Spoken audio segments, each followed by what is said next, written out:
todos, bienvenidos al segundo episodio de este canal. Estamos muy felices de tenerlos aquí, de que puedan ver este lindo video que hemos preparado para ustedes. El día de hoy vamos a tener un tema importante. El tema de hoy se trata acerca de la pandemia, miedo y fe. Con esto me complace anunciar a Alejandro y a Oscar.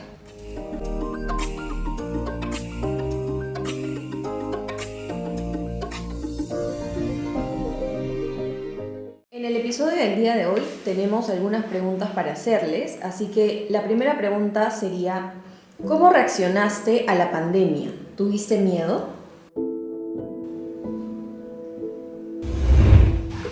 Como te conté, Oscar, el año pasado yo me enfermé de la pandemia, mi familia también, ¿no? Y cuando yo me enteré que me había enfermado, salió positivo el resultado de la pandemia del COVID, no tuve absolutamente miedo. ¿Por qué? Porque mi fe en Dios es tan grande que no tengo miedo a nada, a nadie, ni siquiera al demonio, ¿no? O sea, yo no sentí miedo en absoluto. Y la oración tiene mucho poder, eso lo sabemos nosotros, los cristianos, ¿no?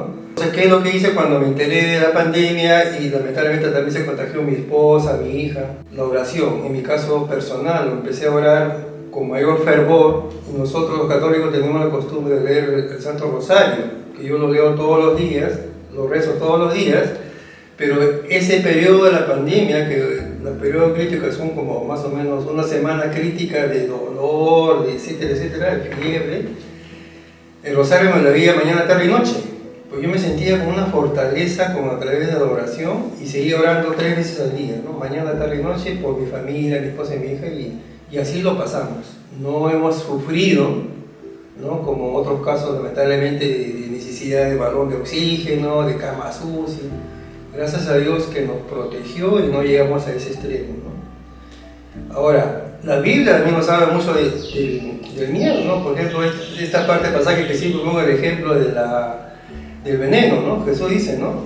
Agarrarán una serpiente, tomarán veneno y no les hará daño. Yo estoy seguro de eso, estoy convencido, ¿no? ¿Qué cosa nos puede hacer daño si Dios está con nosotros? Nada, ¿no? Nada nos puede hacer daño. Entonces, y otra cosa más, yo asocio el miedo a la fe. Las personas que tienen miedo es porque tienen poca fe o no tienen fe. En cambio, las que tienen fe en Dios no tienen miedo. Y eso es lo que yo lo vivo, ¿no? Yo ya no tengo miedo a nada de nadie, ¿no? O sea, porque mi fe es tan grande que no le tengo miedo a ninguna adversidad que me puede venir. Puede venir muchas más pandemias y no voy a tener miedo en absoluto. Yo también, cuando vino la pandemia, nunca sentí un temor, un miedo. No lo sentí, porque si se dice que se decía que era un virus de magnitud, siempre nosotros sabemos que somos cuerpo, alma y espíritu, y tenemos nuestro sistema inmunológico, que la misma ciencia no explica cómo tenemos las defensas, y eso es lo que Dios nos ha creado, ¿no? Entonces yo decía, yo sabía que no me iba a pasar nada, yo sabía, y es más, también sabía que a ti no te iba a pasar nada, yo sabía que yo te iba a seguir viendo después de la pandemia, estaba seguro. Porque Dios nos promete en la Biblia que Él cuida de su iglesia, cuida de sus hijos. Y el día que nosotros ya no estemos aquí es porque vamos a terminar una misión y que Dios es el que determina el tiempo. O sea, mi vida está en Dios, entonces ¿por qué todo el miedo que muchos decían voy a morir? En este caso yo no sentía miedo, más bien yo animaba a mis amigos porque les mandaba videos, porque me hacía ejercicio. Y porque yo me imaginaba que algunos estaban angustiados, sin saber nada, y yo decía, los voy a animar. Entonces yo comencé a hacer mis pesas, a hacer mis ejercicios, los envié a todos mis amigos, ¿no? Y digo, hagan esto, ¿no? Para que su cuerpo esté en movimiento, ¿no? Y me grabé un video, que yo no soy de grabar en videos, haciendo ejercicio, toda mi temática que hago en las mañanas, para animarlos a que ellos también estén en actividad, cuerpo, alma y espíritu. Yo tenía ese ánimo de buscar a otros y llamar a otros, porque una vez estaba en la habitación y me puse a llorar porque sentí la carga de muchos que estaban en necesidad, y eso es el Espíritu Santo, eso no viene de mí, eso no es que fue una idea o lo sentí, es más, yo siempre me considero que soy bien frío, siempre me han dicho también inclusive que soy frío. Pero eso nadie sabe, ¿no? Porque es una anécdota que estoy contando. Estaba en mi habitación sola y comencé a llorar, sintiendo la carga de otros, sintiendo cómo estaban otros, sintiendo lo que estaban padeciendo y lo que iban a padecer. Y eso me motivó a que piense en algunos que conocía para poder animarles. No puede existir el miedo en aquel que tiene comunión con Dios. Es más, si Dios decide el día que me tengo que ir, me voy confiado y me voy contento, porque ya Dios, según nosotros los cristianos, tenemos la promesa de Dios en la Biblia, que hay un mundo mejor y vamos al reino de Dios. Esto estamos de paso, el mundo es de paso. Muchos quieren aferrarse a este mundo, a lo material, todo, pero todo es de paso. Comparto contigo, Alejandro, nunca he sentido miedo a la pandemia. Bueno, en mi vivencia sobre la pandemia es que cuando yo me enteré que me había contagiado el COVID, fue por trabajo, ¿no? Yo trabajo en la Municipalidad de Apollina y ahí, bueno, por la interacción, me imagino yo, de ir en el micro y viajar y todo, me habré contagiado, ¿no? Y cuando me enteré, como dije, no sentí miedo, pero de ahí nomás se contagió mi hija y después mi esposa. Y lo que a mucha gente le llama la atención es el caso de mi esposa. Mi esposa era diabética, hipertensa, se dializaba. Bueno, digo el pasado porque mi esposa falleció el año pasado, pero no por COVID, fue por otra cosa, ¿no? Pero lo sorprendente fue que en el periodo del COVID mi esposa pasó como si nada, tranquilita, no le dio fiebre y gracias a Dios que la pasamos bien, tranquilo. Mi hija y yo más preocupados por ella, pero al final la oración permanente y la confianza en Dios, ella la pasó tranquila, ¿no? Y eso es algo que yo siempre voy a dar ese ejemplo y siempre voy a agradecer a Dios por habernos protegido de esa enfermedad, ¿no?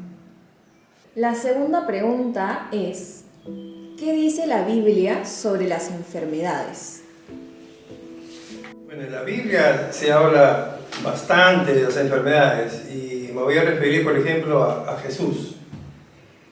Tú sabes, Oscar, que Jesús curó muchos enfermos, ciegos, sordos, leprosos sobre todo, ¿no? Hay muchos pasajes de la Biblia que hablan de la curación de leprosos, ¿no? Cuando, por ejemplo, curó a 10 leprosos, los curó y solamente regresó uno a dar las gracias a Jesús y Jesús no le dice a él, ¿y dónde están los 9? ¿No? ¿No curé a los 10? Y ese es un ejemplo. Otro ejemplo también, por ejemplo, la mujer que estaba enferma y Jesús está pasando y la mujer enferma le toca el vestido de Jesús. Su fe era tan grande y ella decía, con solo tocarlo voy a sanar. Y sanó. Pero Jesús obviamente sintió que si salió algo de él y da la vuelta y pregunta, ¿quién me ha tocado? ¿No? Porque había tanta gente que estaba alrededor de Jesús y era la mujer dijo, yo le he tocado a Jesús, le dice, ¿no? Si uno cree en Dios, si uno tiene fe en Dios, no tiene por qué tener miedo a las enfermedades, ¿no? La oración con fe te levantará, o sea, te curará, ¿no? Y eso es obviamente cierto, muy cierto, porque es lo que, cuando te conté lo que vivimos en mi familia en la pandemia, la oración. Con la oración uno se levanta, con la fe en Dios uno se mantiene firme y simplemente pasa, ¿no? Pasa la experiencia de lo que viví con mi esposa cuando me casé con ella. Nosotros éramos jóvenes, nos gustaba mucho viajar. Decidimos no tener hijos y más o menos durante 6, 7 años no nos cuidábamos. Bueno, mi esposa sobre todo, ¿no? Se cuidaba mucho tomando medicamentos. Y cuando decidimos tener hijos, no podíamos. No salía embarazada mi esposa. Y hemos estado 1 año, casi 2 años, queriendo tener hijos, yendo al doctor, haciendo los análisis ella, de mi parte también, ¿no? Porque para saber cuál de los dos era, de dónde partía el problema, ¿no? Y al final yo me decía que era yo el problema, pero yo no creía en eso. Entonces yo soy un hombre de fe y le oraba a Dios todos los días, le pedía a Dios que me diese su bendición de poder tener un hijo, ¿no? Y así yo seguí orando, hasta que un día salió positivo mi esposa, le salió un falso positivo, o sea, era falso el resultado. Seguí orando, Dios mío, dame tu bendición porque mi esposa salga embarazada. Total que salió embarazada, ya el resultado positivo ya era verdadero y de ahí pues sucedió el milagro. Por eso es que mi hija se llama, su segundo nombre es Milagros, porque Dios me escuchó y nos bendijo para que mi esposa dé a luz a nuestra hija que se llama Jocelyn Milagro. La Biblia está diciendo, nos dice que hay varios tipos de enfermedades, ¿no? a unos que son de la tercera generación, que congénito, que lleva a veces de los padres a los hijos. Cuando los discípulos justo le preguntan a Jesús, ¿este hombre por qué está ciego? ¿Es de sus padres? ¿Es de nacimiento? Y Jesús dijo, no es por ningún pecado, ni tampoco de su congénito, sino para que Dios se glorifique en él. Cuando empecé mi vida cristiana, muy joven, tenía 19 años, tuve un encuentro con Jesús, muy ferviente en mi relación con Él, y empecé una vida nueva. Los que estaban a mi alrededor no entendían qué estaba pasando conmigo, ni mis amigos, ni mi familia. No entendía lo que estaba sucediendo conmigo y me quedé solo, literalmente solo, porque no sabían lo que estaba aconteciendo conmigo. Entonces yo cantaba la canción Jesús es mi amigo, porque Jesús fue el único que se quedó conmigo y era mi amigo, literalmente hablando, amigo. Entonces en ese tiempo pasé muchas situaciones complicadas de toda índole. Yo veía mis manos, mis dedos torcidos, chuecos, todos mis dedos chuecos. Y yo le enseñaba, inclusive decía, miren, jugaba básquet, era basquetbolista y jugué por un club profesional. Entonces las pelotas siempre nos caían en los dedos y se hinchaban. Entonces yo pensé que ese era el resultado de las pelotas y que mis dedos habían malogrado todos mis huesos.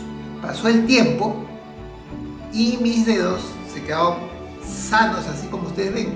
¿Y qué entendí? Ahí me di cuenta, la enfermedad espiritual, el resentimiento, es uno de las enfermedades espirituales.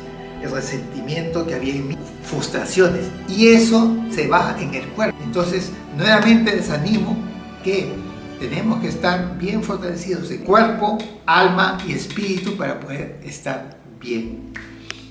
Que esas enfermedades, cualquiera que fuese, Dios las sana, si es que Él lo desea y si hay fe en ello.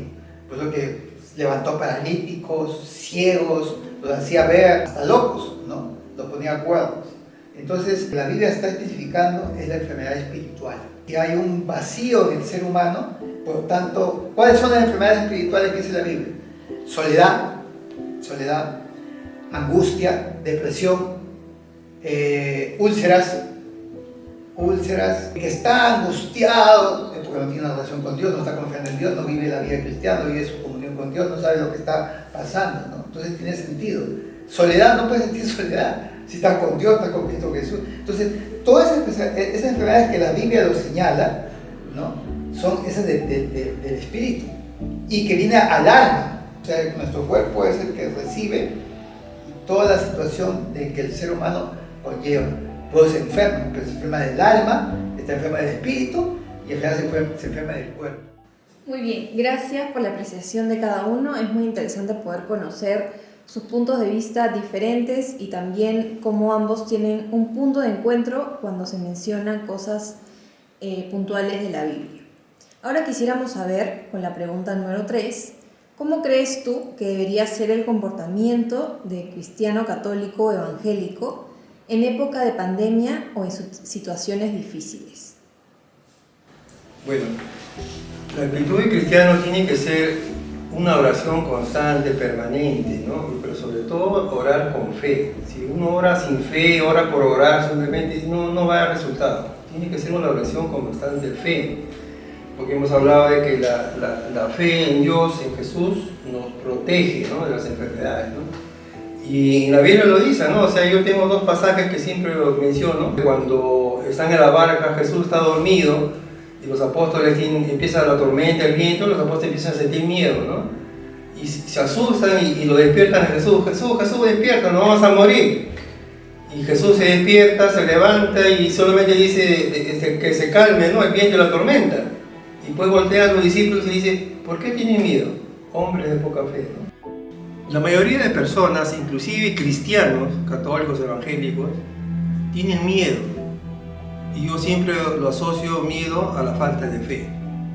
Más miedo, menos fe tengo, ¿no? Y pienso yo que mucha gente tiene miedo a la muerte. A pesar de ser cristianos, a pesar que saben o han escuchado, o la Biblia lo dice, hay una vida eterna, ¿no? Y esa vida eterna hay que creerlo porque lo dice la Biblia. Yo estoy convencido que hay una vida eterna y que estamos acá en este mundo de pasada. Por eso yo no le tengo miedo a la muerte. Es más, yo me sentiría feliz y sé que voy a morir, porque sé que Dios, bueno, si Dios me da esa bendición, iré al cielo y lo veré a Él. O sea, el morir acá es nacer en otra vida, en esa vida eterna. Por eso yo no tengo miedo ni siquiera a la muerte, pero la mayoría de gente piensa que la vida es solo este mundo y después de la muerte no hay nada. Y están muy equivocados. Dios nos dice que hay una vida eterna y para tener derecho a esa vida eterna hay que ser aquí santos, cumplir sus mandamientos, seguir los ejemplos de nuestro Señor Jesucristo. Por eso yo les aconsejo a todos que lean la Biblia, aprendan a creer en Jesús, en Dios, y van a ver cambios en su vida y no van a sentir miedo. Y otro pasaje también que me gusta bastante es el tema cuando Jesús va andando por las aguas, los apóstoles están en la barca y también igual, ¿no? Y creen que es un fantasma y Jesús dice, no, soy yo. Y Pedro le dice, si eres tú, mándame ir a ti. Entonces, ya, Pedro ven, y Pedro baja al mar, temeroso, pero baja porque Jesús lo está viendo. Y sigue caminando en el agua, está acercándose a Jesús, pero empieza nuevamente la tormenta, el viento, y Pedro empieza a hundirse. Y cuando se empieza a hundir, Pedro se asusta y grita, Jesús, Jesús, sálvame. Y Jesús le agarra la mano porque se estaba hundiendo y lo alza y lo salva. Y también le dice lo mismo, ¿no? ¿Por qué tienes miedo? ¿Por qué vacilas? Entonces yo creo que la clave está en tener fe, orar con mucha fe, para no tener miedo y protegerse pues, de cualquier adversidad que pueda venirse acá en el futuro. Y la oración es tener una relación con Dios, ¿no? Hablar con Dios. También es encomendarse a Dios. Momentos de pandemia, momentos difíciles que puedan venir, porque Jesús dijo, ¿no? Muchas cosas pasarán, ¿no? Cuando se despidió de los discípulos, muchas cosas acontecerán, ¿no? Pasará hijo contra padre, guerra contra naciones, habrá terremotos, habrá muchas situaciones, ¿no? Y eso va a tener que acontecer, va a tener que pasar. Y hay que esperar la voluntad de Dios, y hay que esperar en Dios, que Él sí lo puede hacer porque tiene control de todo, absolutamente de todo. Y cuando hay momentos difíciles o de pandemia, ser solidarios con otros. Por eso que no nos pueden separar la iglesia. Tenemos que consolidar más bien, porque no todos somos iguales, somos un cuerpo, tenemos que apoyarnos, ser solidarios con unos, con otros, en necesidades quizás, depende de lo que venga, de qué situación está aconteciendo. No podemos estar individualistas, como nos han querido aislar, cada uno en su sitio y nadie sale. No, eso no es lo que Jesús nos enseña. Somos un cuerpo en Cristo, nuestra comunidad cristiana es comunión unos con otros. Entonces, primero, como usted dijiste también, nuestra oración con Dios, estar con Dios, aferrarnos a Dios, esperar en Dios, ¿no? Porque nada se mueve, dice, nuestros pelos están contados, dice la palabra. No hay nada que escape. Todo lo que va a acontecer, lo que va a suceder, Dios lo sabe. Dios sabe el pasado, presente y futuro. Y no hay que tener miedo del futuro. Y tenemos que mantenernos firmes, ¿no? Firmes ahí. Y así termina este episodio del día de hoy. Espero que les haya gustado. No olviden suscribirse, darle like, comentar acerca de sus opiniones, si están de acuerdo o no. Claro que siempre con respeto. Esperamos verlo en un próximo video. Chao.